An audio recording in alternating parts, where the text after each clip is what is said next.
kata amin. Silakan Pak Lukito.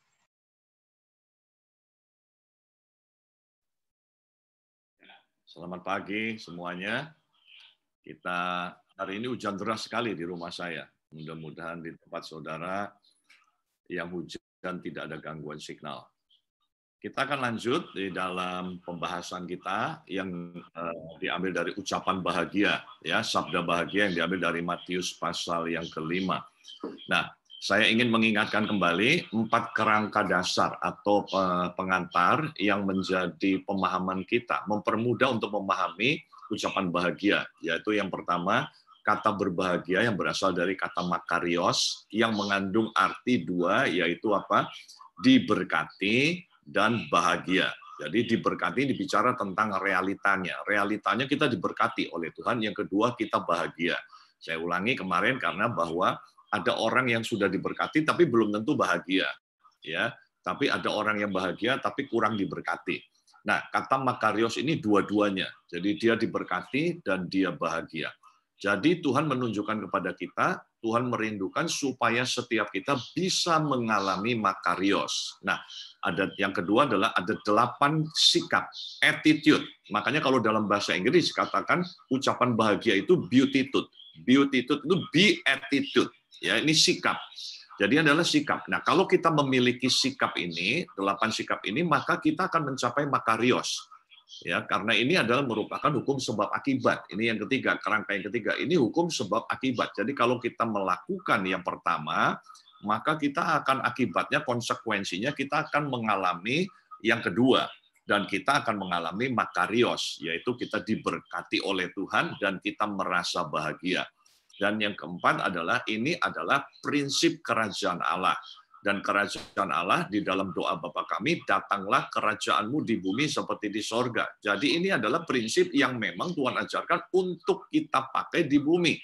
Dan kalau kita melakukannya, maka kerajaan Allah akan hadir di dalam kehidupan kita. Itu 4 kerangkanya, sehingga kita dapat memahami dengan mudah dengan kerangka ini. Kemarin saya sempat membahas yang pertama yaitu yang pertama adalah berbahagialah orang yang miskin di hadapan Allah. Poor in spirit, dalam bahasa aslinya ptokos. Ada 2 bahasa, kata miskin dipakai dalam bahasa Girika, yaitu ptokos sama penes. Penes itu miskin, melarat, tapi dia masih punya. Tapi kalau ptokos artinya dia melarat, miskin absolut, nggak punya apa-apa lagi. Dan yang Tuhan katakan, orang yang miskin bukan miskin yang masih punya sedikit, masih ya saya masih punya kemampuan, cuman perlu pertolongan Tuhan, enggak. Tapi miskin absolut, kita betul-betul nol, kita sadar kita nggak punya apa-apa, hanya Tuhan yang berkati kita. Nah, orang dengan sikap seperti ini, dia adalah mempunyai kerajaan surga. Tuhan akan memberikan kekuatannya kepada orang seperti ini. Kenapa? Karena orang yang miskin absolut, dia nggak ada yang dibanggakan lagi. Nggak ada yang dibanggakan. Dia nggak bisa banggakan, Tuhan aku punya ini, Tuhan aku punya, enggak. Aku akan melayani engkau dengan kapasitasku, dengan kemampuanku, enggak. Karena dia orang yang di hadapan Tuhan, dia punya mentalitas, dia punya sikap bahwa dia ini semua itu dari Tuhan. Yaitu orang yang berbahagia. Nah, sekarang kita masuk yang kedua.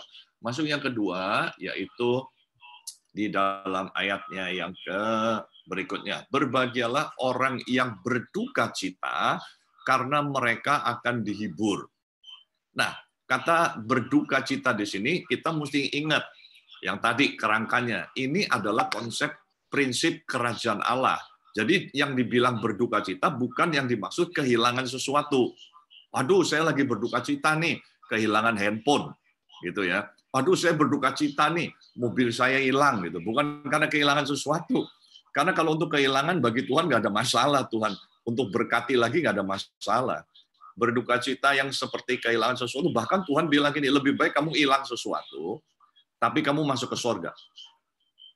Kalau kita baca ayatnya kan, di dalam ayat yang di bawah ya, Matius pasal 5 itu di bawah ayatnya 29 dikatakan, jika matamu menyesatkan, cungkil, dia bilang, karena lebih baik kamu masuk ke sorga dengan satu mata daripada kamu lengkap tapi masuknya ke neraka.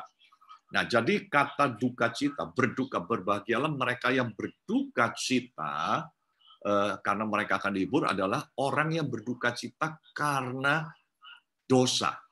Dia berduka karena kesalahannya. Dia berduka cita karena dia masih melakukan kesalahan. Dia duka, dia datang sama Tuhan, dia minta, Tuhan, saya masih melakukan salah, aku masih melakukan dosa. Jadi satu keadaan, satu kepekaan, kesadaran akan dosa, akan kesalahan yang dia sesali. Dia menyesal, dia berduka di hadapan Tuhan karena dia jatuh di dalam dosa. Dia menyesal karena dia melakukan kesalahan. Nah, saudara, kita sadar ada orang yang sudah salah, nggak merasa salah. Nah, ini yang bahaya, saudara. Kalau sekarang zamannya COVID, ada apa? OTG, orang tanpa gejala, ya kan? Dia udah terpapar nih sama virus COVID gitu ya, sama virus corona gitu. Tapi dia seger-seger aja, dia sehat-sehat aja. Nah, yang jenis begini yang bahaya, OTG. Tapi saudara, yang lebih bahaya, Tuhan bilang OTG rohani. OTG rohani lebih bahaya gitu.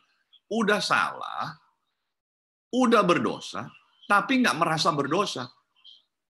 Udah salah, sudah berdosa, nggak merasa bersalah.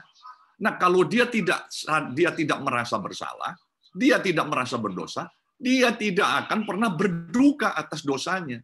Dia tidak akan pernah menyesalkan dosanya. Dia nggak tahu, dia nggak merasa tuh.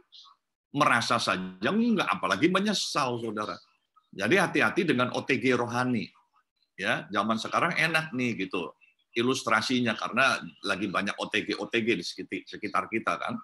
Sekarang ngeri, saudara. Orang sakit dikit aja udah langsung dijauhin, saudara. Periksa dulu ya katanya. Udah swab belum? Gitu ya.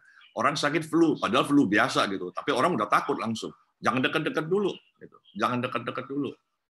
Ya wajar lah, wajar. Nah, saudara, yang Tuhan maksud ini berbagai orang yang berduka.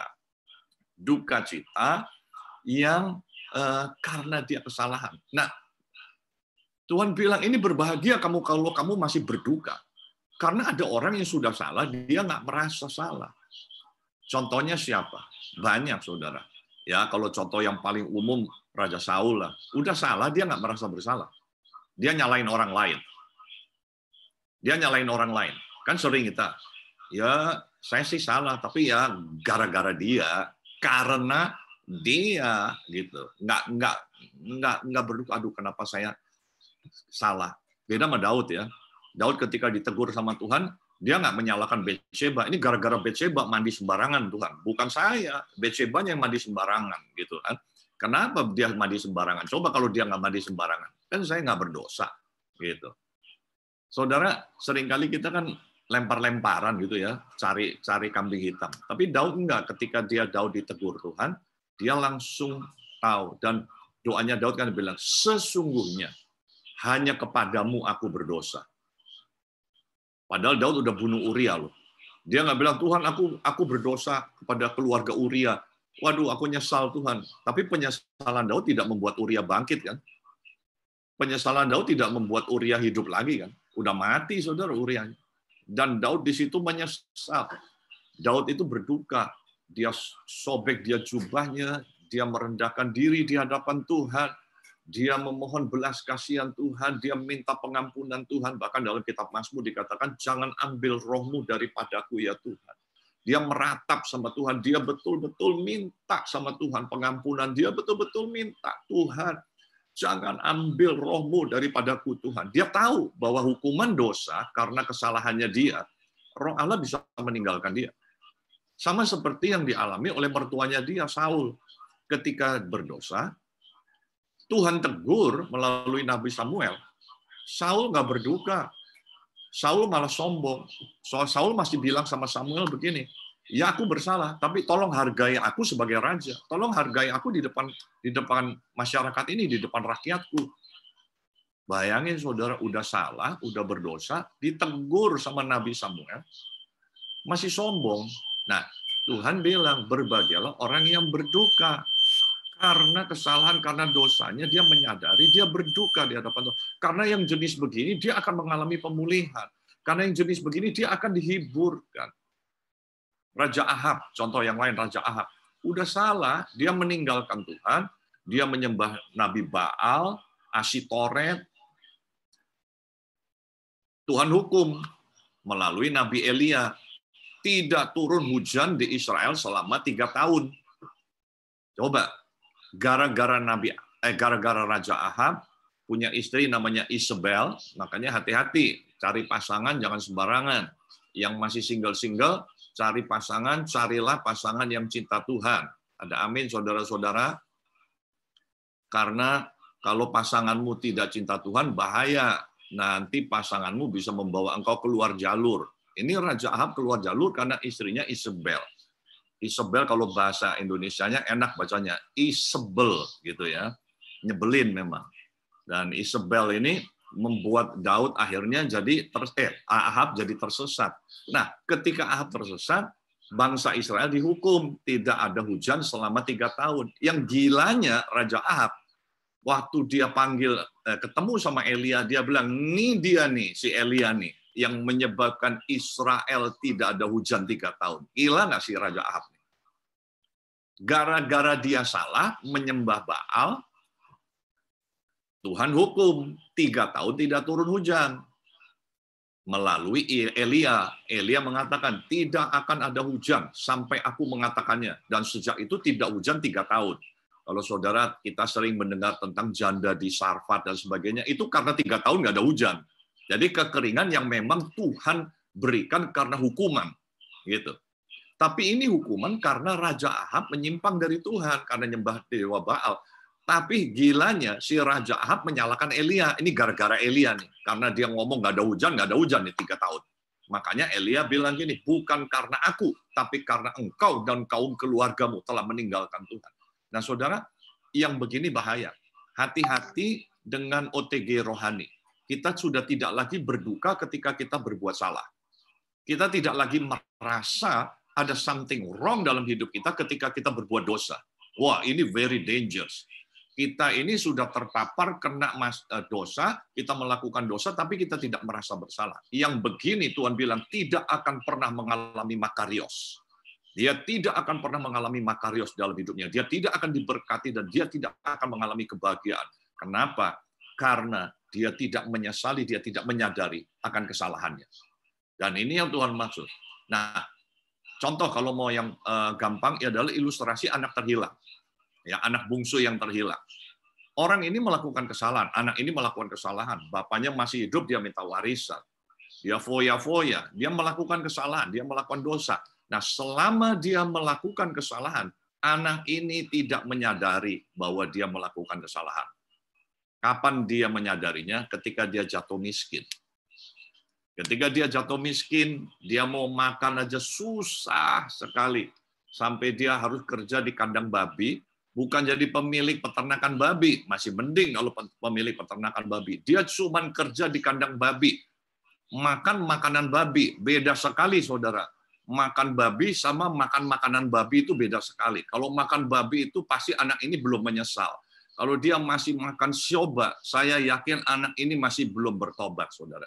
Tapi karena dia makannya makanan babi, baru dia menyesal. Saudara, kadang-kadang masalah dalam hidup kita itu menyadarkan kita bahwa kita ini berdosa. Betul nggak? Sehingga anak ini akhirnya dia bilang gini, aku telah berdosa kepada Bapa. Kapan? Pada waktu dia jatuh miskin. Seringkali Tuhan memakai masalah menyadarkan kita. Nah, tapi sebenarnya apakah Tuhan menghendaki kita kena masalah dulu, baru kita sadar, berduka cita atas dosa kita? Bukan. Tuhan tidak perlu masalah. Tuhan mau supaya kita, kalaupun kita berdosa, Roh Kudus kasih tahu sama kita, kita punya kepekaan sehingga kita sadar. Tanpa masalah kita sadar. Wah, saya salah. Tuhan, ampuni aku. Maka kalau kita punya berduka, tanpa masalah kita sudah sadar akan dosa kita. Tuhan nggak perlu kirim masalah.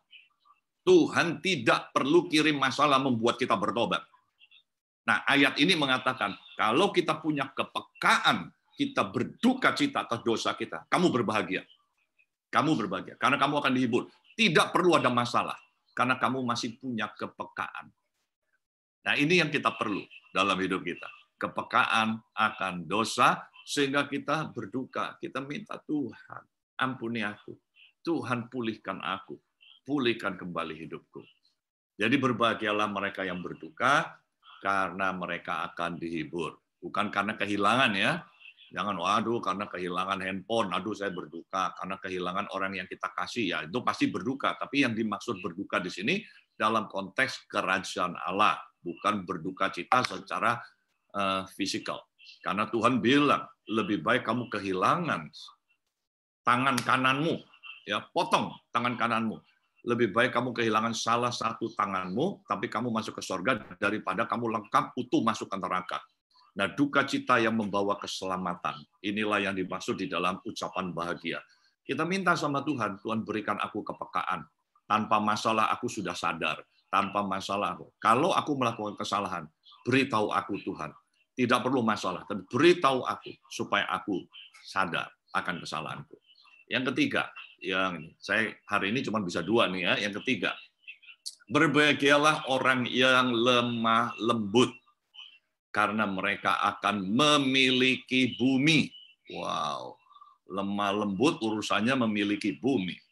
Kata lemah lembut jangan bayangkan, karena bahasa Indonesia ini lemah itu selalu kesannya ya lemah gitu ya. Lemah tuh nggak punya kemampuan apa-apa gitu ya.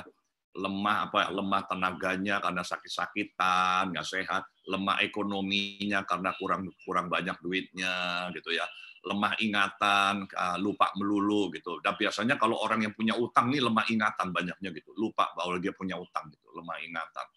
Makanya sekarang atau kesalahan-kesalahan gitu ya. Makanya kan sekarang ada gerakan melawan lupa gitu ya. Waktu korupsi ketangkap KPK ditanya ini apa? Aduh lupa gitu ya. Ini dulu gimana? Aduh lupa gitu ya. Nah, ini lemah ingatan saudara.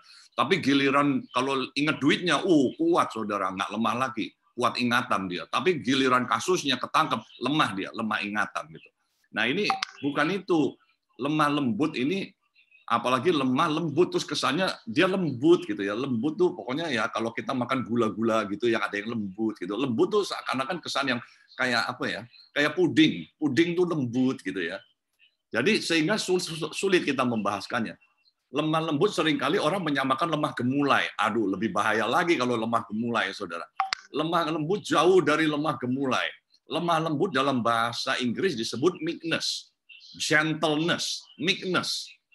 Meekness itu artinya begini, the strength has been put under control. Kekuatan sudah ditaruh dalam kendali. Dia punya kekuatan, dia punya power, dia punya kemampuan untuk lakukan sesuatu. Tapi semua kekuatan dan semua kemampuannya itu sudah ditaruh di dalam kendali. Itu arti meekness. Nah, kalau kita mau tahu siapa pribadi, contohnya siapa sih yang lemah lembut supaya gampang gitu? Ya contohnya Tuhan Yesus. Tuhan Yesus dalam Matius pasal 11 ayat 29 dia bilang gini, "Pikulah kuk yang kupasang dan belajarlah padaku, karena aku lemah lembut." Nah, jadi kalau kita mau belajar lemah lembut itu seperti apa, lihatlah pribadi Yesus. Nah, jelas kan? Kalau kita lihat pribadi Yesus jauh dari lemah gemulai. Kita nggak pernah lihat figur Yesus lemah gemulai gitu kan, nggak ada. Kita nggak melihat Yesus sebagai orang yang lemah, nggak punya kemampuan apa-apa. Enggak, angin badai aja dia bisa tenangkan. Ya, dan walaupun dia nggak punya deposito banyak, tapi dia bisa traktir 5.000 laki-laki. Saya yakin semua kita yang ikut doa pagi, belum pernah ada yang traktir 5.000 laki-laki. Betul kan? Apalagi belum plus anak, belum plus ini. Belum pernah ada. Saya belum pernah kondangan yang dihadiri oleh 20.000 orang. Belum pernah. Kecuali yang kemarin di Petamburan mungkin ya, tapi saya nggak hadir di situ. Nah, ini 20.000 orang. Ini Tuhan Yesus menunjukkan siapa pribadinya, dia lemah lembut. Bukan lemah gemulai, bukan nggak punya kemampuan, dia punya power. Waktu Yesus ditangkap, Petrus belaga mau coba bela dia. Diambil pedang, Petrus ini nelayan. Saudara mesti ingat, Petrus ini nelayan. Petrus ini bukan 3 musketeers yang jago main pedang. Petrus ini jagonya main jala sebenarnya. Tapi ternyata Petrus ini ahli pedang. Kenapa? Pada waktu itu dia mengeluarkan pedang, dia bisa potong telinganya pengawal bait Allah. Saudara hebat. Telinga tuh di sini loh, saudara. Susah sekali loh kalau bisa motong telinga. Betul nggak? Jadi Petrus ini jago main pedang rupanya. Dia potong itu. Tuhan bilang sama Petrus, Petrus, kamu sarungin. Sangkamu aku tidak bisa mengirim malaikat. Saudara, di dalam kitab Injil, salah satu kitab Injil dikatakan, itu malaikat sudah menunggu panglima bala tentara surga dengan seluruh pasukannya sudah menunggu aba-aba dari Yesus. Kalau sampai Yesus hari itu mengatakan, sikat, selesai saudara, rata tanah. Karena untuk menghukum Sodom dan Gomora, Tuhan cuma butuh 2 malaikat. 2 malaikat untuk menyelesaikan Sodom dan Gomora, saudara. Dan hari itu, waktu Yesus ditangkap, itu malaikat tentara sorga itu sudah siap. Cuman Tuhan keluarnya lain. Waktu di kayu salib, dia bilang, Bapa, ampunilah mereka. Itu lemes semua tuh malaikat, tadinya udah mau nyerang semua. Tapi komandannya bilang, ampunilah mereka. Nah inilah orang yang lemah lembut. The strength has been put under control. Contoh lain siapa? Daud. Daud punya kesempatan untuk bunuh Saul. Daud dikejar-kejar Saul loh, mau dibunuh. Daud dikejar Saul mau dibunuh. Satu kali si Saul ini mau buang hajat. Nah ini saudara, panggilan kampung tengah tuh nggak bisa dilarang, saudara. Lagi perang pun kalau mau buang hajat dia pasti akan berhenti, saudara. Jadi si Saul ini buang hajat di depan gua. Dia nggak tahu bahwa di dalam gua itu Daud sama pasukannya ada di dalam. Jadi si Saul buang hajat di depan gua. Anak buah Daud bilang begini, Tuhan telah memberikan dia kepadamu. Izinkan aku menikam dia. Izinkan aku bunuh dia. Daud, ini orang yang lemah lembut. Dia punya kontrol. Dia bilang, jangan. Biarkan tangan Tuhan yang melakukan hal itu. Tapi jangan pernah menjamah orang yang pernah diurapi Tuhan. Saudara, bayangin. Kita dikejar-kejar sama orang yang mau bunuh kita. Terus orang itu ada di depan kita. Oh, ini kesempatan. Daud nggak usah bunuh. Daud nggak usah keluarkan tangannya, saudara. Dia tinggal ngomong aja sama anak buahnya. Sikat, selesai, saudara. Mati Saul hari itu. Dan dia ambil posisinya menjadi Raja Israel. Tapi Daud tidak lakukan hal itu. Inilah yang disebut meekness, gentleness, lemah lembut. Dia punya kekuatan, dia punya kesempatan, dia punya kemampuan, tapi dia tidak gunakan itu dengan cara yang salah. Dia selalu menanti waktu Tuhan. Dan kesempatan yang kedua, kalau itu yang pertama tadi si Saul buang hajat. Kesempatan sekali lagi, si Saul ngejar lagi, saudara. Mau bunuh dia lagi. Malam-malam Daud sama Abisai, anak buahnya, masuk ke perkemahan. Dia ambil tombaknya, dia ambil kendinya Saul, dan dia pergi. Padahal Abisai bilang gini, izinkan aku menikam dan menancapkan dia ke tanah. Ini Abisai ini salah satu jenderal perangnya dia dan punya kemampuan tempur yang luar biasa. Kalau kita baca di dalam Alkitab, kita menemukan Abisai ini orang yang punya kemampuan tempur luar biasa. Tapi Daud bilang jangan. Sekali lagi dia bilang jangan pernah menjamah orang yang pernah diurapi oleh Tuhan. Biar tangan Tuhan sendiri yang akan turun atas orang itu. Inilah yang disebut lemah lembut, orang yang punya penaklukan diri. Nah, Tuhan mau supaya kita ini punya kemampuan untuk mengendalikan segala kemampuan yang Tuhan berikan. Bicara tentang penguasaan diri, Alkitab dalam Amsal pasal yang ke-16 ayat 32 bilang begini, ini ayat penutup. Orang yang sabar melebihi seorang pahlawan. Orang yang menguasai dirinya melebihi orang yang merebut kota. Jadi penguasaan diri itu punya kemampuan yang luar biasa. Saudara, banyak orang bisa menguasai orang lain, tapi menguasai diri sendiri nggak gampang, saudara. Tapi hari ini semua saudara ada 144 partisipan, yang saya nggak tahu mungkin jumlahnya 150-an lebih. Saudara yang bisa ikut doa pagi, apalagi sudah setia sampai sekian puluh hari lamanya, saudara ada termasuk orang yang sudah melatih penguasaan diri. Saudara sudah menang melawan musuh utama kita setiap pagi yang namanya roh surtaling. Ya, ini untuk yang baru-baru mungkin belum tahu apa itu roh surtaling. Roh surtaling itu adalah roh kasur bantal guling. Ya, itu roh yang paling bahaya. Jadi kadang-kadang tantangan kita penguasaan diri kita bukan lawan setan, saudara, tapi lawan surtaling tadi, kasur bantal guling. Tapi saudara sudah terbukti kita berhasil. Nah, ini merupakan satu latihan. Nah, kalau penguasaan diri, Tuhan bilang begini, pikulah kuk. Saudara tahu kuk? Kuk adalah alat untuk mengendalikan kerbau, mengendalikan sapi. Tuhan bilang, pikulah kuk. Jadi ini bicara tentang apa?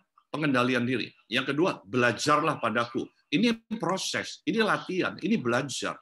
Saudara, tidak ada orang yang bisa mengendalikan diri hanya karena berdoa instan Tuhan berikan. Pengendalian diri bukan merupakan a gift, bukan merupakan pemberian. Tapi pengendalian diri adalah sesuatu yang perlu dilatih dalam hidup kita. How to be orang yang lemah lembut, bagaimana menjadi orang yang lemah lembut, kita perlu belajar. Pikulah kuk, belajar untuk mengendalikan diri, kuk yang berasal dari Tuhan, dan yang kedua belajarlah padaku, yang kedua belajarlah, yang ketiga belajarlah padaku. Figur utama kita, contoh kita adalah Yesus. Jadi supaya kita bisa berbahagialah orang yang lemah lembut, supaya kita punya attitude lemah lembut, 3 hal ini yang perlu kita lakukan. Kita perlu pikul kuk, yaitu kita perlu mengendalikan diri. Kuk itu alat mengendalikan, ya, mengendalikan sapi, mengendalikan kerbau di sawah dan sebagainya, itu kuk. Yang kedua, belajar. Perlu proses. Ayo kita makin banyak belajar, makin cepat kita bisa. Berenang, makin banyak sering belajar berenang, makin cepat kita bisa. Setir mobil, makin cepat, makin banyak belajar, sering belajar setir mobil, makin bisa. Naik sepeda, makin sering belajar naik sepeda, makin cepat bisa. Mau mengendalikan diri, makin sering belajar mengendalikan diri, makin bisa. Masuk ke mall, punya pengendalian diri. Tidak semua barang kita beli, hanya yang kita butuhkan saja. Jadi pengendalian diri bukan soal kekuatan saja, tapi pengendalian diri untuk belanja itu juga salah satu pengendalian diri. Jadi ibu-ibu di sini, mari kuatkan otot pengendalian diri dalam hidup kita, supaya jangan sampai kita menjadi korbannya Tokopedia dan Shopee, ya, dan Lazada dan yang lainnya. Karena itu perlu ada pengendalian diri. Dan yang terakhir ketiga adalah figurnya Tuhan Yesus. Figurnya Tuhan Yesus. Walaupun dengan 5 roti 2 ikan, dia bisa menjamu 5.000 laki-laki, tapi tidak selalu dia lakukan. Seringkali ada orang duit sedikit, langsung dia traktir. Duit sedikit, dia traktir. Nanti giliran nggak punya duit, dia bingung. Nunggu minta ditraktir, tapi tidak ada yang traktir. Lalu sakit hati, saudara. Jangan begitu. Artinya ada pengendalian diri. Waktu kita susah ada pengendalian diri, waktu kita diberkati juga ada pengendalian diri. Saudara, kalau kita bertanya, ini pertanyaan terakhir. Lebih susah mana kita mengendalikan diri waktu kita susah atau waktu kita lagi banyak berkat? Ayo jawab sendiri, saudara. Waktu kita lagi susah mengendalikan diri, sama waktu kita dikasih berkat banyak sama Tuhan, lebih susah mana kita mengendalikan diri?